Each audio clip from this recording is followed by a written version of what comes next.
Stephen, how's the squad looking after Saturday? Yeah, okay. We've got them back in this morning again. Obviously a bit of a cool down in preparation for the game on Tuesday. So yeah, looks like a fully fit squad at this moment in time, and we'll assess what we do with the game. How are you balancing the need to maybe give players some more minutes and obviously that competitive action is out? You want to get the top spot in the group sorted as soon as you can? Yeah, well, first and foremost, we want to get the top spot, obviously. It makes things easier if you do that. But we've also got boys that need games, and the people we're not bringing in are by any means, waiting in the side. I can assure you, they're seasoned professionals that have played at the top level for a very long time. So that's what we've tried to create here. We've tried to create competition, small squad, but real competition where everybody feels they're not very far from a starting position. So that'll give them maybe 3 or 4 of them get a chance to prove that point to me on Tuesday night. And guys like Louis Moult, is he close to getting a start? Being ready for a start at least anyway after his he's getting there. We're trying to ease Louis into the games and then top him up with training and a little bit extra running and that as well. We're careful we're not doing too much too soon. But yeah, we're rather looking at Tuesday night or Saturday for Louis to get a start in the game. So we'll assess how he comes through the next 48 hours and his reaction to the game time before we make that decision. Sorry. One of the good things about this group stage is you get lots of different challenges. Obviously, home on Saturday, Hampden the week before. Now you're going to artificial surface. It's a completely different challenge, isn't it? I think we could do a wee bit of rain on it as well would help, but the forecast not suggesting that.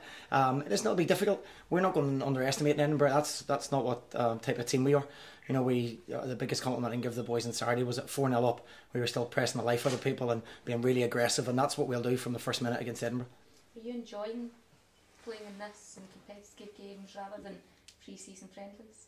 I think pre-season is extremely false. You try things, you look at things, you change teams after half, and there never gets any rhythm or momentum in it. And unfortunately, you get judged in pre-season as well. No matter what anybody says, you're getting judged in pre-season, and it is extremely false. As I say, it's when the competitive games start that you get a real view of where you are with things. So obviously, the players are not giving you more, but they do perform better because there is something at stake. There is, no matter what way you dress it up, that little 5% edge that comes with a competitive game, with a competitive crowd, that it's driving you on. You can't replicate that in pre-season. So I think you've seen Saturday, we 4-0 up and you had 10 players celebrating the goal, and the togetherness in the squad and around the football club at the moment is really good.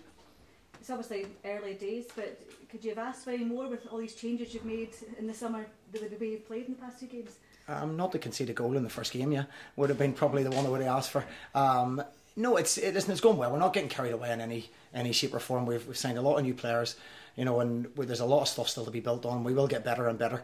I just think enjoy this now, but we're not kidding ourselves. With so many changes, obviously people would normally expect there to be a bit of time for the players all to gel. But can you see just even in training how well everyone's working together? Yeah, I think I keep using the word togetherness. There's a real togetherness. You can see by their work ethic, their celebrations. When we train, we train really hard. We have a hard working week, and we try and our motto is to try and be fitter and stronger than anybody in the league, and that comes free. That's the free stuff in football, and the players have bought into that at the moment. And I think you can see that already. You spoke on Friday about potential of players going out to players coming in. Any further forward with that? Not really, no. We're still speaking to a number of different people in different areas of the pitch. It's all based on money coming into the club as well, and people going out. But you've got to keep doing that. You've got to keep everything alive in case it does happen. And we have got options if we get somebody else out the door. You mentioned that when the fourth goal went in, 10 guys were celebrating. Was that something that you kind of took a bit of pride in because you have had to gel everyone together over the summer?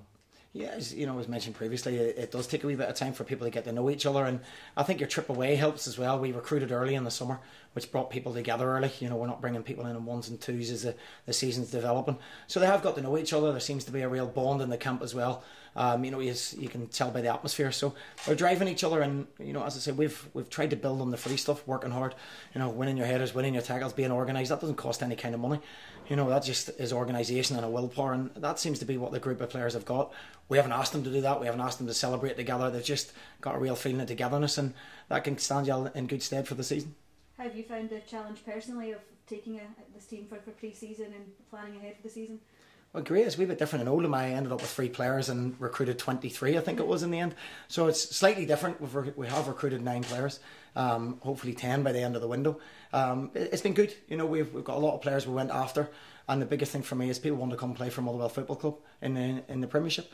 You know, and that's been the biggest thing. You know, we don't pay the biggest wages, we don't have the biggest stadium, but what they bought into was what we were trying to do, and that was a big plus for me.